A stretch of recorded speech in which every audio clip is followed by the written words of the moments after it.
Peggy 16.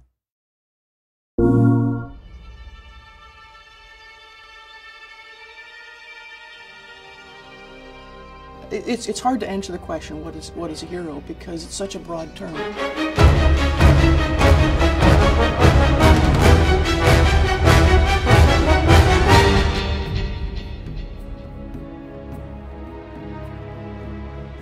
A hero is something that we all ultimately aspire to be. You know, who doesn't want to be a hero? Who doesn't want to save the day? Somebody who has the ability to transcend, things the normal person is not able to do, or a normal person would be fearful of doing. A hero is the vessel for our secret wish. Someone, I think, who is courageous in spite of their fear. He's a destroyer. The hero is a destroyer. The hero brings forth the new light. That's why, it's that old saying, we run off into the sunset after the hero, does his thing. And it's about riding on into the new journey, because you need to transcend. Somebody who beats the odds. Somebody who goes above and beyond.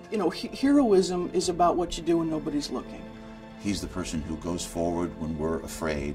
The hero has to be very dignified. The soldier who's sent into battle. Veracity, there's a truth, a very solid truth. Fighting great villains or fighting great creatures. The pilot who landed in the Hudson.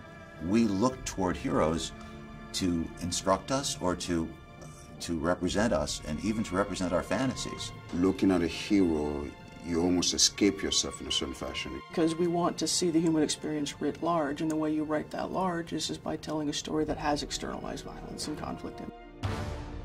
It's fun to do action. I like kicking ass and taking names, you know what I mean? I'd probably run, I have punched people.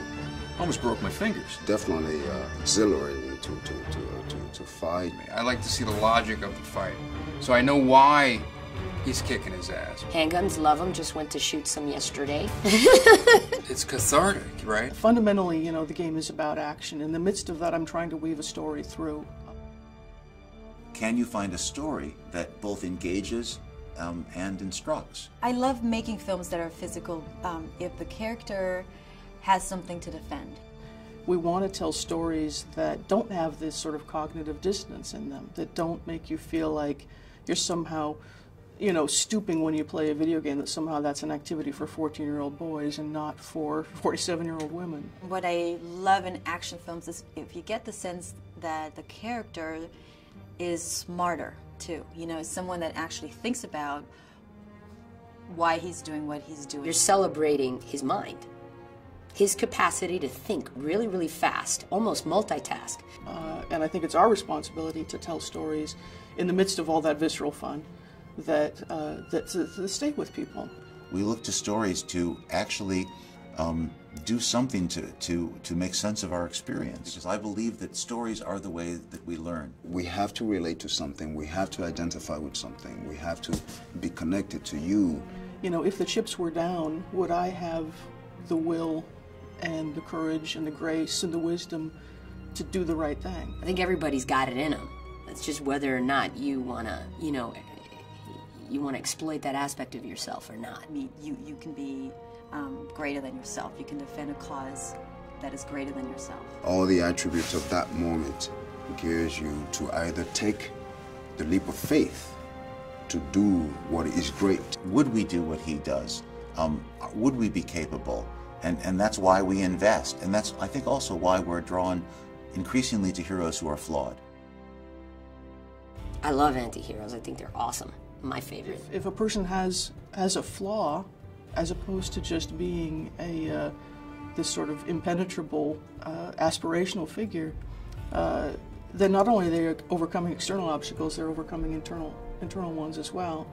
Underneath rage is vulnerability. How connected everybody is to the world. You're not gonna. I'm not sure if you're gonna buy that big action star. What will bring intrigue to the storytelling? What will bring intrigue to the process? Only human flaw. The anti-hero has in him something dark, and that's an acknowledgement that we all have, that in us there is something dark. You watch the imperfections of a hero and you're saying, wow, it's like me. People like to relate. We want to be good, but we want what we want. I think that makes us want to see heroes who aren't just cardboard cutouts. We want to see the pain, and we want to understand that people, you know, have unlikable as well as likable qualities. They're often very ordinary people that are in extraordinary circumstances. True confidence comes from not caring what the outcome is. We don't get to choose how we start this life. We don't get to choose the hand we're dealt. And what makes you a hero is what you do with that.